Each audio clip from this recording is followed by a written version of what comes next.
As excited as I am of what's going on in Kentucky, record economic success, we must recognize we are failing to provide our children with the good start they deserve. Pre-K for all is a step we must take to boost our economy, to strengthen our workforce, to better educate our kids, and to put more money in the pockets of our hardworking Kentucky families. It is a win, win, win for our people. I know it's the right thing to do. As a dad and as governor, there's nothing more important than making sure that all of our children at least have the opportunity to succeed. We need Pre-K for all to make sure every child in every corner of the Commonwealth gets that chance. Thank you all. Appreciate all your work. This is a generational project.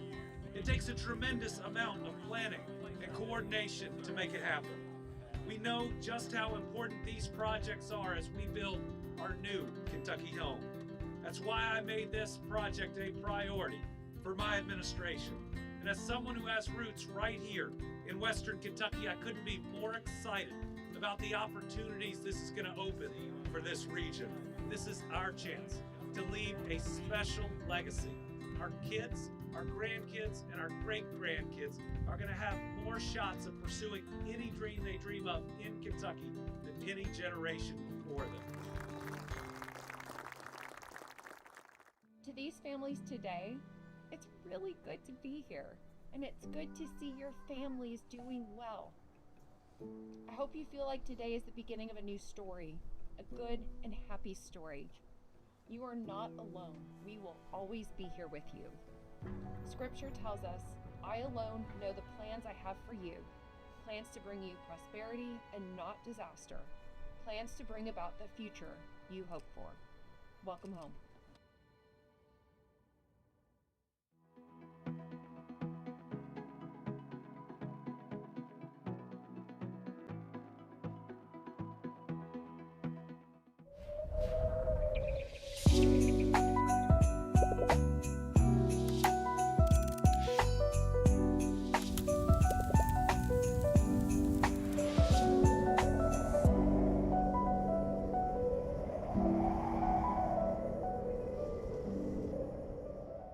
Snow and ice season is upon us, but we want you to rest assured that the Kentucky Transportation Cabinet is fully prepared.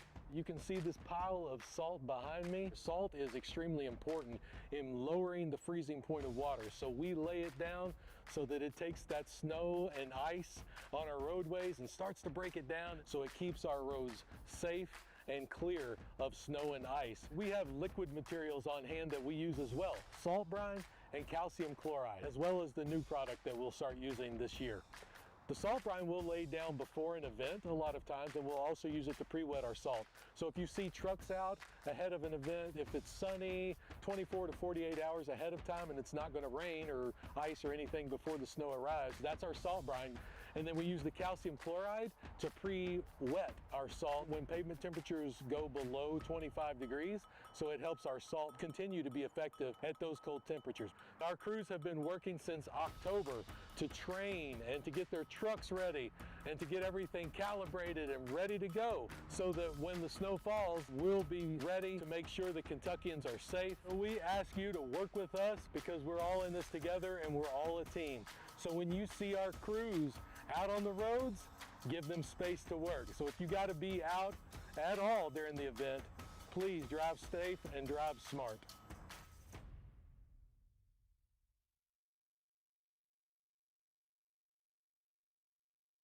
Hi, it's Rachel. Stay tuned. The Team Kentucky update will start soon.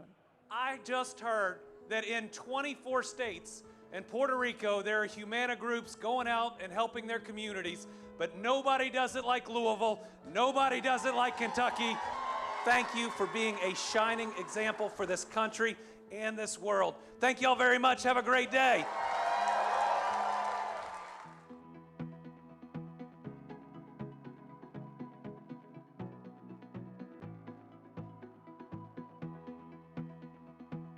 We get it. It's frustrating when the license system's down, but we want you to know you have options, and we're doing all we can to prevent you from having a return trip. Customers can still get free vision screening, then get a passcode to renew online, or you can fill out renewal forms on site. We're also providing fast passes for those who need to return. Learn more at drive.ky.gov. Places like Natural Bridge are a big part of what makes life in Kentucky so enjoyable. And I think everybody I've met on this trail today from 7 different states have seen that. At our parks, you see that spark of joy that comes with exploring Kentucky. So in recognition of our state parks and in honor of this centennial, we are thrilled to unveil the official Kentucky State Parks 100th anniversary beer. I encourage all of you to enjoy this special beer responsibly and join us in raising a glass or a can to 100 years of Kentucky State Parks. This isn't just a big project because we went back and checked the books. This will be the largest single investment in the history of West Kentucky. Let's thank this company again.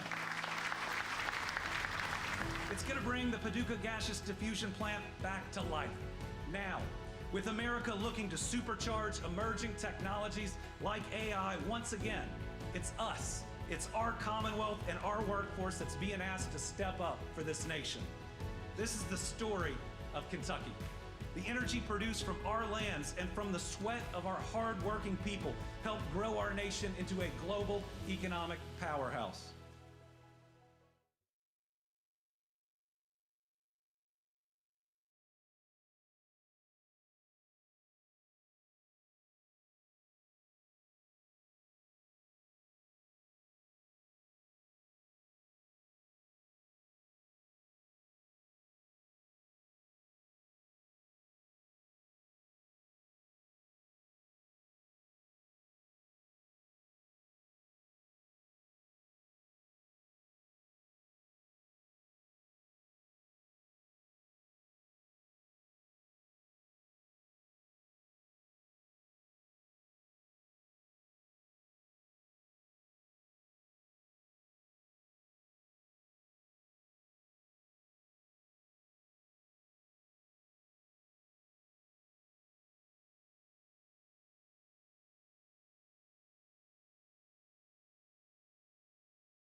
Good afternoon, everyone, and welcome to this week's Team Kentucky Update. We'll start today where we normally start, with our red-hot Kentucky economy that, even with the headwinds from the federal government, continues to grow.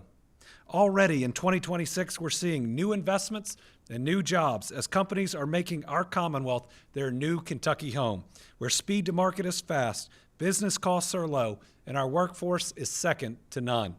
Since I've taken office, we've announced more than 1,300 private sector new location or expansion projects. These projects total over $45 billion in announced investments, creating 68,000 good jobs. And the momentum is leading to exciting updates across Kentucky. This morning, the Kentucky Economic Development Finance Authority had its first meeting of the new year, with 8 new projects approved for state incentives that would bring in $569.8 million in new investment to Kentucky and create 448 full-time jobs for Kentuckians. This is the second best January for economic development announcements in the history of Kentucky. Among these approvals were Rush Group Limited, which is looking at a $71.5 million investment in Oldham County that would create 250 new jobs. Steris Corporation, a $12.8 million investment that would create 25 full-time jobs in Shelby County. Nada Studios, a $28.8 million investment in Jefferson County. Melco HVAC, a $167.2 million investment in Mason County. Donaldson Machine, a $1.6 million investment and 10 new full-time jobs in Lincoln County. Corning, a $268 million investment, 60 full-time jobs in Mercer County. And Vibon Specialty Adhesives, a $14.1 million investment and 78 full-time jobs in Simpson County. And this morning, we announced an exciting new project within the state's manufacturing sector. James Composites, a producer of fiberglass barge covers, will be investing $5.8 million in Marshall County to establish its first operation in the Commonwealth, creating 25 quality full-time jobs. This family-owned company provides several services to the inland river industry. They include towboat and barge repair, new construction and painting of towboats, barges, and dry docks, groceries, supplies, and fueling, and towing, chartering, harbor, and fleet services.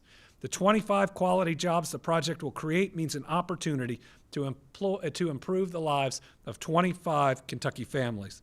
I want to thank the company's leadership for their trust in this great state. We want to welcome them to their new Kentucky home. Yesterday, I joined an iconic company that has a long history in the Commonwealth to announce a great new project in Louisville.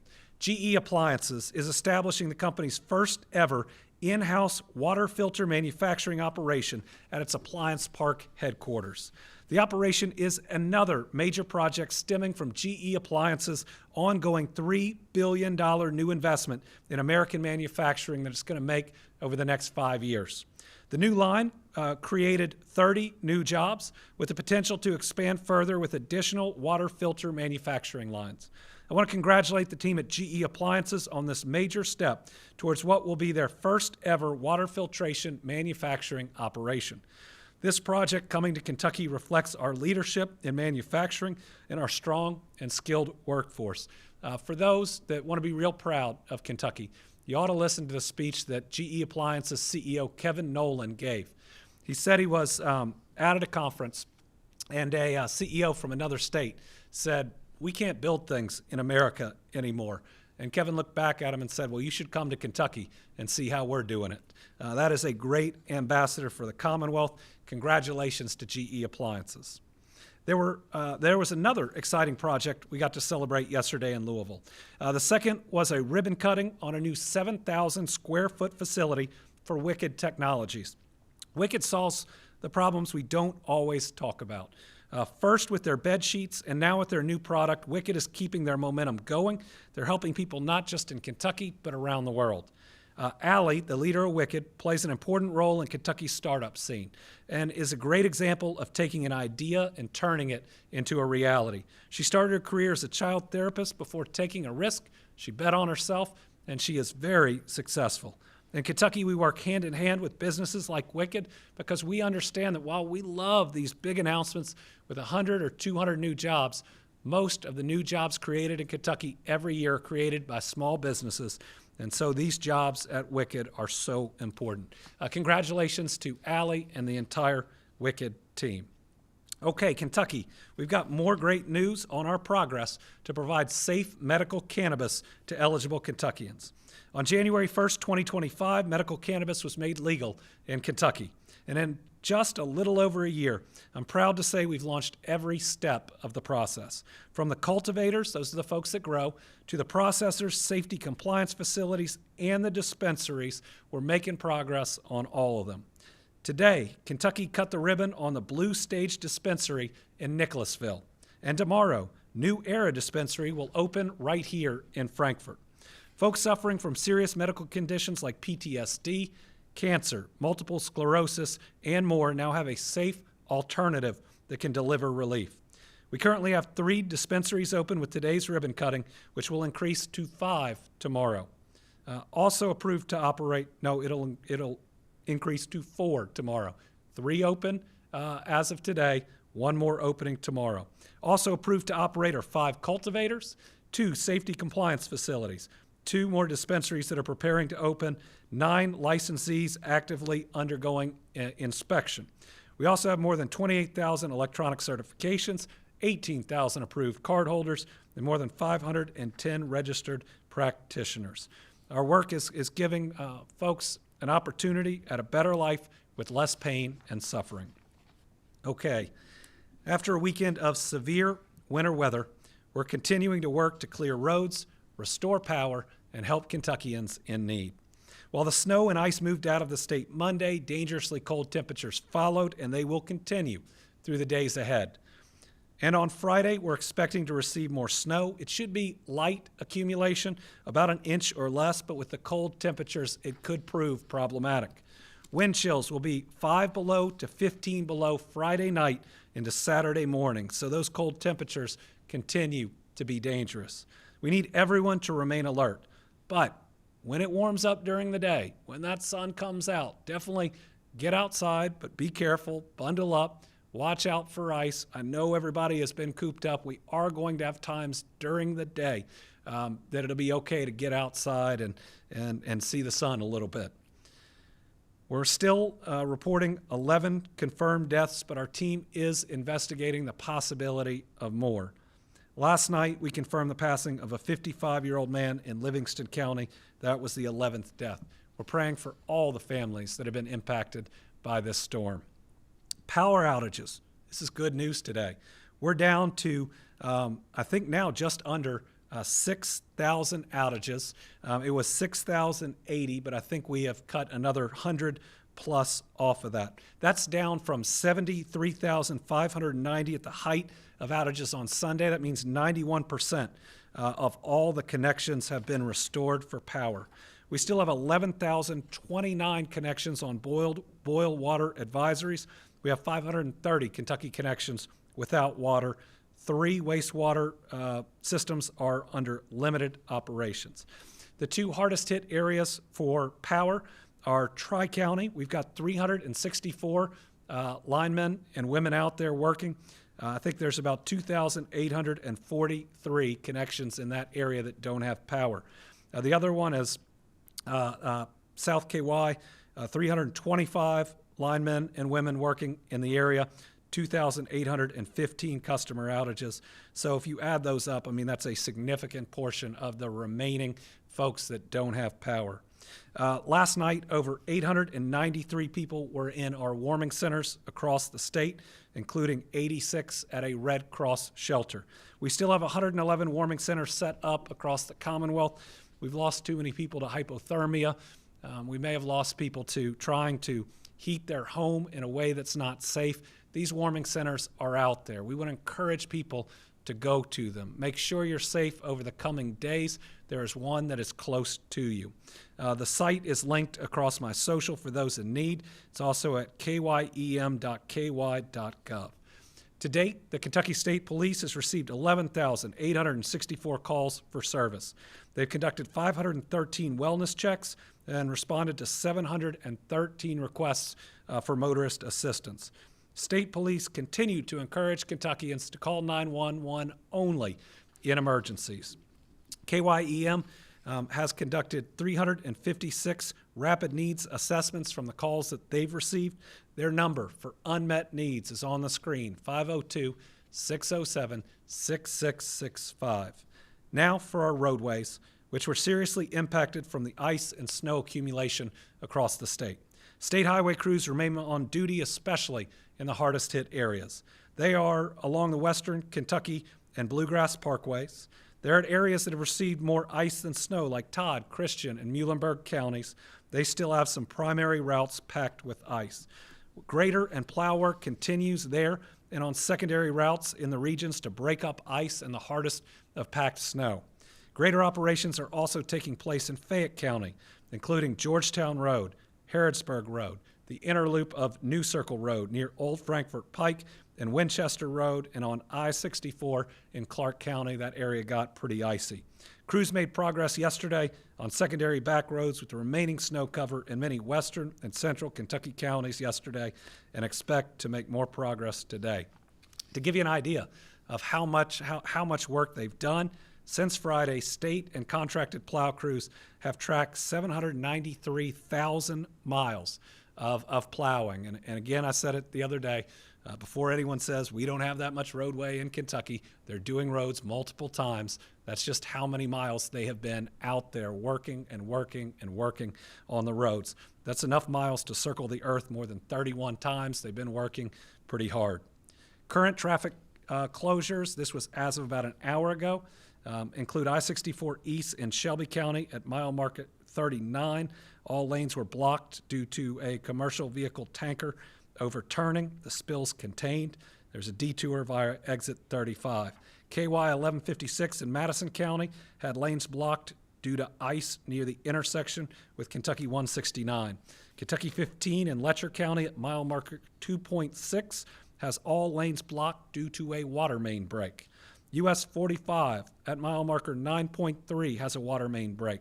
Some traffic restrictions are in place at the US 45, US 62, KY 731, the intersection of all those roads. In Ashland, a water break has US 23 reduced to one lane in each direction. So we're going to continue to have some challenges on the road that are from the original storm, some due to conditions like the cold when there's a water main break. So everybody, when you're out, just go slow. Next up, we have some great updates from around the state on our long-term disaster recovery efforts. As we continue to recover from the snow and ice this week, we need to remember that we've gotten knocked down before, but we always get back up.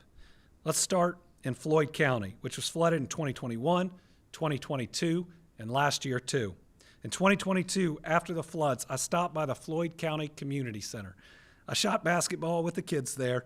The building was used as a staging ground for relief efforts, a place where first responders rallied and where people sheltered. This building saved a lot of lives. Using a $750,000 grant from Team Kentucky, they've now made some significant improvements there.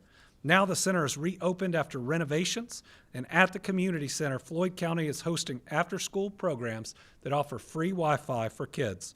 They're restarting a basketball and a volleyball league, and they're hosting Narcotics Anonymous meetings, helping those battling addiction. I got a lot of memories from this community center. I was happy we could support these upgrades. We have a quick video from Judge Executive Robbie Williams on this project. Good morning. This is Floyd County Judge Executive Robbie Williams. I want to extend a heartfelt thank you to Governor Beshear and his team. We recently received funding through a CDBG grant to refurbish our community center here in Martin, Kentucky. That center is used extensively by our youth leagues and various programs that we have established there at the community center. But we do want to thank you and your team for everything that you do to help us, and keep up the good work. Thank you. Thanks to Judge Williams. Also in Floyd County, thanks to his and others' work, we're seeing great progress at New Hope Estates in Prestonsburg. This is one of our 8 high-ground communities in eastern Kentucky. Eventually, the neighborhood will be the site of 34 homes. Team Kentucky is providing $12 million to help with this project. We broke ground last July on the 3-year anniversary of the floods. And now, less than a year later, we have 4 homes under construction. All 4 homes already have buyers. And we expect to close on 2 of the homes within a couple weeks. This is some drone footage that you see next to me of the progress of the site. I can't wait to visit it again. In Breathitt County, the city of Jackson is in the process of building 2 homes right off Highland Avenue. This is part of a project to build 8 homes for flood survivors in town with the support of $2.3 million in disaster recovery funds. And the groundwork is underway at the Top Cat High Ground neighborhood site, which we visited. This will eventually be the site of 17 homes for flood survivors. We're supporting this project with $6 million. By the end, it's gonna have a really unique look with the houses almost terraced going up the hill. In Letcher County, we announced last year we were using $4.5 million to turn the old Fleming Neon High School into 18 affordable apartments. The Trump administration paused certain parts of the Section 8 vouchers that we were using for that project, which caused some delays. We've worked with the developer on modifying their application, and now they're moving forward with the project. We're not letting anything get in our way when it comes to creating more housing options for our people, especially in areas that have experienced natural disasters. In Perry County, we're moving forward with a Skyview High Ground neighborhood. We have 5 homes completed or occupied. 4 more homes will be move-in ready within the next month. In total, 29 homes are now under construction, and all are moving forward. We'll make sure that we put some of the aerial photos of this. I think we've got one coming up out there. It is spectacular in what this new neighborhood and community is going to look like. Next up, we got Chestnut Ridge in Knott County, where we're nearing completion of the road work in the western portion of the property. We expect this to be finished by the spring. We have 4 homes under roof on our portion of the property, and once we complete the road work, we're moving forward with 4 more. On the eastern portion, we've begun road work, and we expect to be complete this year. At Chestnut Ridge, we're planning 175 homes in total. Some of these will have multifamily units. We want our people to have options. In the west, you all heard me brag about making the largest single housing announcement in our history. We're building more than 900 affordable apartments across 4 counties in western Kentucky, and construction has started on several of these developments. We're supporting this work with over $223 million that are going to help create more than 900 new units. These units are going to Dawson Springs, Mayfield, and Bowling Green, to name a few. We've also got good news for Bowling Green. Using $900,000 in disaster recovery funds from Team Kentucky, the city of Bowling Green partnered with Habitat for Humanity to build 6 homes for tornado survivors. All 6 homes are nearly complete. Each of the homes already have qualified buyers. We expect the families to move in March. We have a video from Habitat for Humanity's Bowling Green director, Rod Goodman. My name is Rodney Goodman, Executive Director of Habitat for Humanity in Bowling Green, and I'm grateful for the opportunity to share the impact of an incredible partnership. Together with Team Kentucky and the City of Bowling Green using CDBG-DR funds, we're building 6 new homes for local families. 2 are nearly complete and 4 close behind, and we expect home buyers to begin moving in by late March. Partnerships like this don't just rebuild homes. They restore stability, hope, and opportunity. Thank you for investing in affordable home ownership and in the future of our community. Team Kentucky is now being used as a national model on how to use federal dollars for major housing projects. In fact, some of our team members will be presenting at an upcoming national conference on multifamily housing projects. Members of my administration have also met with other disaster-impacted states to help guide them on their own efforts. After you get hit with a natural disaster, a lot of federal funds come your way. For Kentucky, it was about $400 million for the tornadoes and the floods of 21 and 22. That can be overwhelming, but our team has used those funds to build over 1,000 homes and apartments across our state. That was in combination with dollars that we raised from the Team Kentucky Emergency Relief Fund and through partnerships with the Kentucky Housing Corporation and more. From our high ground communities in the east to those apartments in the west, I'm so proud of the work we're doing to house our people. All right, next, with last week's winter storm and extremely cold temperatures expected to last for several more days, we're seeing peak demand on our energy resources and on our wallets. Many households may feel the strain of higher utility bills. Lowering those costs go hand in hand with conserving energy, and small changes can make a real difference for everyone. Our Energy and Environment Cabinet shared some tips to help you save on your utility bill. Heating is usually the biggest winter expense, so setting the thermostat a few degrees lower, especially at night or when no one is home, can significantly reduce energy use without sacrificing comfort.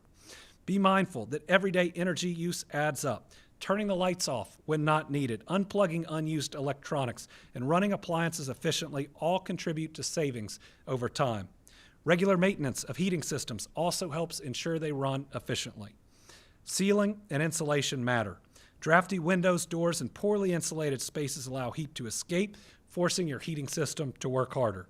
Simple steps like weather striping, closing unused rooms, or using curtains or other coverings like storm windows to trap heat can reduce heat loss and lower bills. Levelized billing or budget billing is a program that provides a predictable monthly bill, smoothing out seasonal highs and lows. It prevents bill shock during peak heating or cooling seasons. Make sure you check and replace central heating filters regularly. Dirty filters reduce airflow. That'll drive up your bill. And lastly, use your ceiling fan. We're used to using ceiling fans in the summer, but they can also be used during the winter to keep warm air circulating. To do this, reverse the motor so it rotates clockwise at low speed. The ceiling fan won't change the temperature in the room, but it'll help warm everything up. By making thoughtful choices, we can stay warm, cut costs, and use energy more responsibly through the season. All right, since I took office, we've taken some great steps forward in fighting addiction and building a safer new Kentucky home. Together, we've increased access to treatment resources in every corner of our state, which is why we've been able to reduce overdose deaths in the Commonwealth for 3 straight years. An important piece is the efforts of law enforcement who work every day to get dangerous drugs off our streets. That's why I'm proud to share an update on the great progress of our Kentucky State Police and its efforts to help us continue reducing overdose deaths. In 2025, the Kentucky State Police made 5,141 drug-related arrests, holding accountable those who are selling dangerous drugs. The state police also removed more than $18.9 million worth of drugs off our streets last year. That included $277,000 worth of fentanyl, over $2.1 million worth of cocaine, and nearly $4.4 million worth of methamphetamine. The Kentucky State Police is helping support our fight against addiction in the Commonwealth, and its work extends beyond seizing drugs and making arrests. The Angel Initiative is a program operated by KSP that helps those that are struggling with addiction and gives them a way to connect to recovery resources with no questions asked. Last year, the agency was able to help 15 Kentuckians through the program. I encourage anyone who's out there struggling, you can visit your KSP post and you can get help. I'll continue to do everything in my power to fight addiction in every way I can. It's why I took steps to ban designer Xanax and dangerous forms of kratom last year, so fewer families have that pain of losing someone they love to an overdose. If you or a loved one is fighting addiction, no, you're not alone. 35 counties are now certified as recovery-ready communities. That covers 1.9 million Kentuckians. That means people are trained and ready. They have the state-of-the-art techniques. They want to help you. So I know it might feel like you're alone, but people care about you, you're loved, and we are ready to help you. To find resources, you can call the Kentucky Help Hotline at 833-8KY-HELP or visit findhelpnowky.org. Finally, our Team Kentucky All-Stars this week are the folks helping us clear our roadways and keep our people safe. We experienced 36 hours of snow, ice, sleet, combined with dangerously cold temperatures. But KYTC was out the Thursday before it hit, beginning to pre-treat roadways and has kept it up ever since. Our team prepared a stockpile of 311,000 tons of salt and over 1 million gallons of brine for anti-icing efforts. We had 1,500 KYTC trucks on the roadway, maintaining the 28,000 miles of roadway across Kentucky. We also had 12 heavy-duty wreckers that were contracted in advance. This was an extra step we took, and we pre-positioned them around the Commonwealth, and we had one large commercial vehicle that went off the road, and we were able to get that fixed and to get the road operational again faster than I think we ever have in the past. These are Kentuckians who spent time away from their families during the storm to protect our families. They risked their safety to keep us safe. We are grateful for their work, and we ask that you go slow and that you give them a wide berth. We had an accident involving one of our contracted snowplow drivers. They were life-flighted to the hospital for care, and we are praying for their full recovery. I haven't received an update yet on how they're doing. But our Team Kentucky All-Stars are everybody who've done such a great job on our state routes and throughout all of our neighborhoods. Okay, with that, we have 6 total journalists today, 3 here in studio and 3 virtual. We'll start with Karen. Mayor Borton said that I guess some state transportation vehicles were able to assist in Fayette County. Is that the case, and how many counties are they able to help in outside of the major roads? And if things get bad again, will they have to pull back?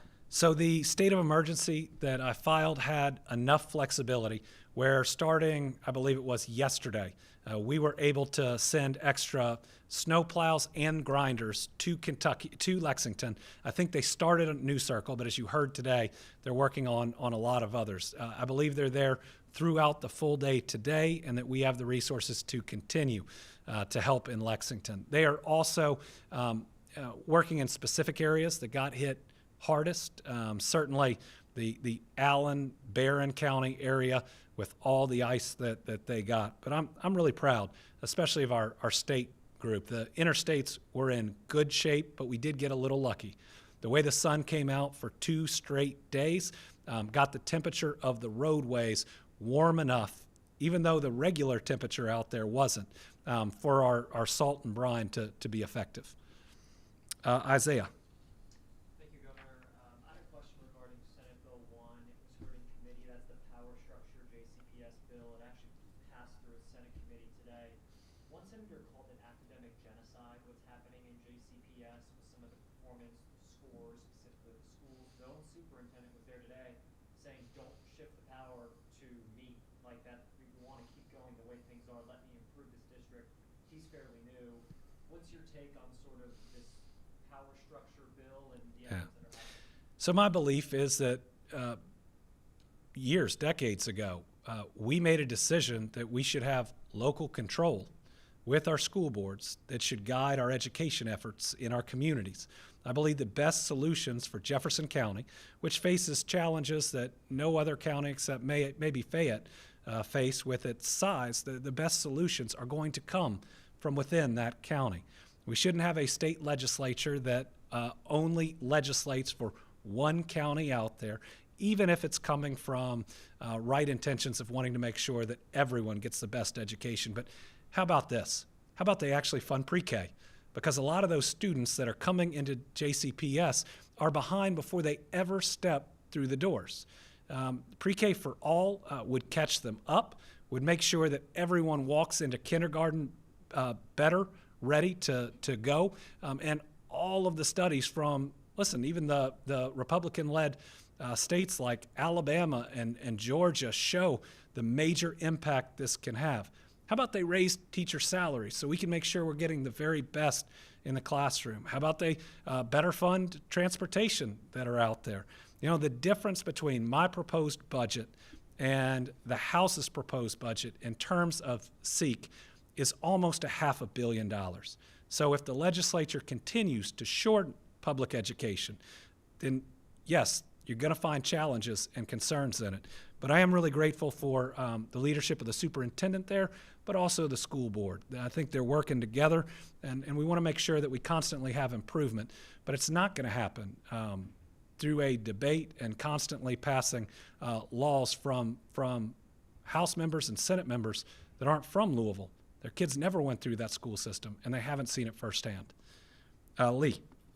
Yes, Governor. I have a couple of questions. The first one, given all the warnings about staying inside during this very dangerous winter weather where people have died from frigid temperatures, how concerned are you that an inmate at the Eastern Kentucky Correctional Complex died while removing snow and ice from the prison around 1 in the morning, and according to the coroner, he fell off a 40-foot embankment? Yeah, I'm concerned anytime we lose someone that's in state custody in one of our corrections institutions or outside of it. KSP has an investigation. There's going to be a full review and evaluation from the Justice Cabinet. I don't know any of the facts firsthand, but what I want to make sure is that the full truth comes out and that we're fully transparent. Decisions made, good or bad, they deserve to be seen by that family and by everyone else. The other question I have you heard about a woman who died in Lexington, and do you know if her death is weather-related? If that's the one that I've been told about, I believe that the Fayette County coroner has ruled it non-weather related. But I was just told about that a little bit ago. DPH has their own system that doesn't always go through the coroners, but if a county coroner rules something is not related to weather, DPH typically wouldn't change that designation. All right, we got Tom Latek on the line. It's good that Tom is rejoining us. Oh, thank you, Governor, and good afternoon to you.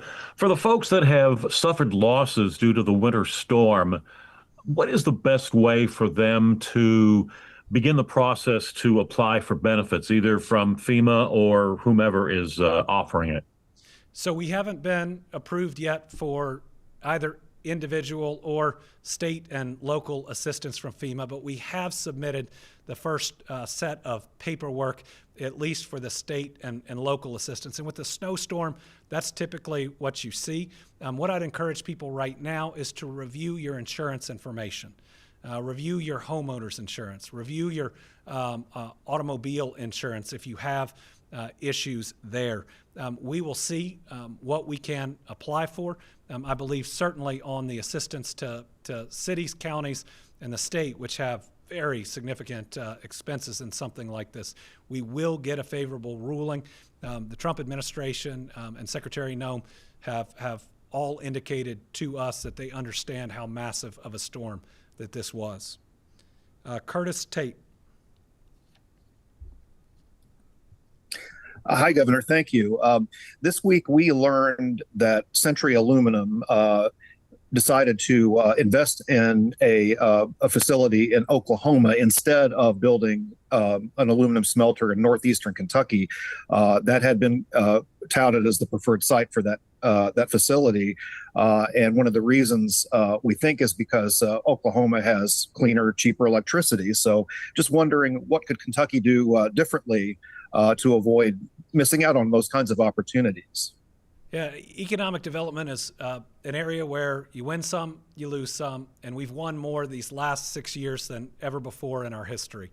The last 5 years, we've been top 5 in economic development per capita every single year.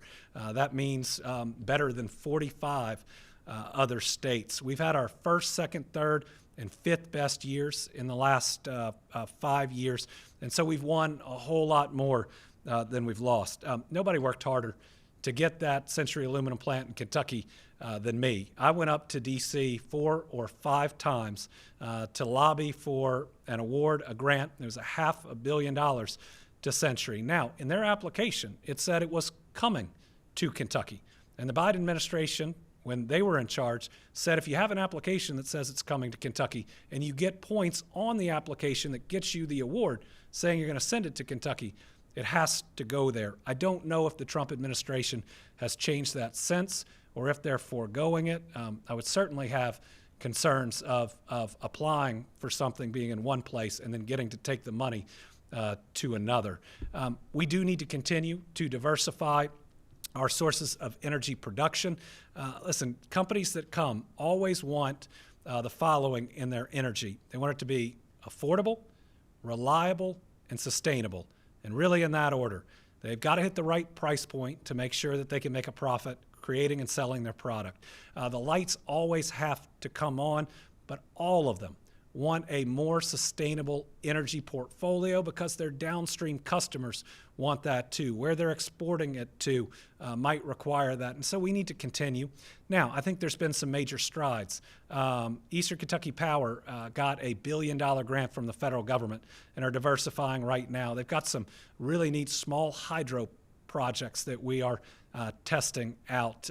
You look at nuclear and projects that I believe are coming to Western Kentucky, which are exciting. So, in the future, we do need to do that. Now, in any type of major project like this, whether it's Century Aluminum or a data center, one of my red lines is our families can't bear the brunt of the energy demands from any of these companies. I will not agree to a deal that's going to raise already high utility rates on our families. And so I don't know what deal they got in Oklahoma, but whether it's data centers or others, we are only going to agree when it doesn't have an impact on our families. And finally, I believe it's Raina Katko. Good afternoon, Governor. So Kentucky House Republicans released their version of the state budget on Tuesday. What are your thoughts on the major themes of spending cuts in their bill and the fact that funding for your pre-K program wasn't included? Well, I think it's pretty sad that they'll put politics over 4-year-olds in Kentucky. If pre-K for all doesn't make it in, that means at least for the next 2 years, 4-year-olds in Kentucky miss out. Think about all the other states, Democrat and Republican, who have this program.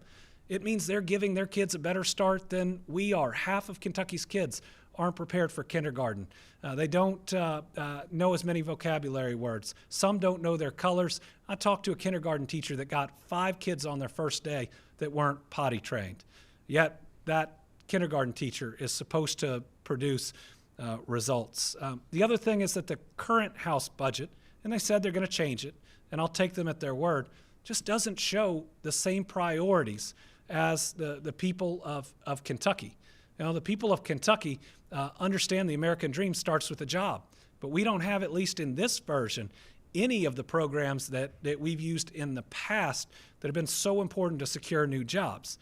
They don't have funding for site development. It's been critical. They don't have a closing fund. It's been critical. They don't have the rural economic development fund that we had in. All those need to make it in a final budget, and maybe it's coming in a different bill. They don't prioritize education, not pre-K, cuts to higher ed, which experienced so many cuts in tougher times, and about $500 million less for K through 12 than I had in my budget. Public safety, they don't have money in for a very important, and I get it's very expensive project for the Kentucky State Police that would make sure their radios can work in every single part of Kentucky. If they don't, then we're less safe. And then in healthcare, their budget would be the final nail in the coffin for so many of our rural hospitals. Think about what our rural hospitals are going through. The big, ugly bill's cutting about $1 trillion nationwide. 35 Kentucky rural hospitals are at least faced with possible closure. Then Congress refuses to extend the ACA subsidies. More people lose coverage that is even a better reimburser to those same hospitals. And now this budget, I think, would cut $100+ million in Medicaid compared to my budget in the first year, and $600+ in the second year. Those are dollars that our rural hospitals, at least certain practice areas, do not survive without. You know, the people of Kentucky aren't asking for a lot. They want a good job. They want to be able to see a doctor when they're sick. They want to drop their kids off at a good school. They want to feel safe in their communities, and they want safe roads and bridges they drive on. The House budget doesn't deliver that yet. I hope they'll step up, make the changes, and better serve the people of the Commonwealth. Thanks for that final question. That's a good one to close out on. We'll see you next week.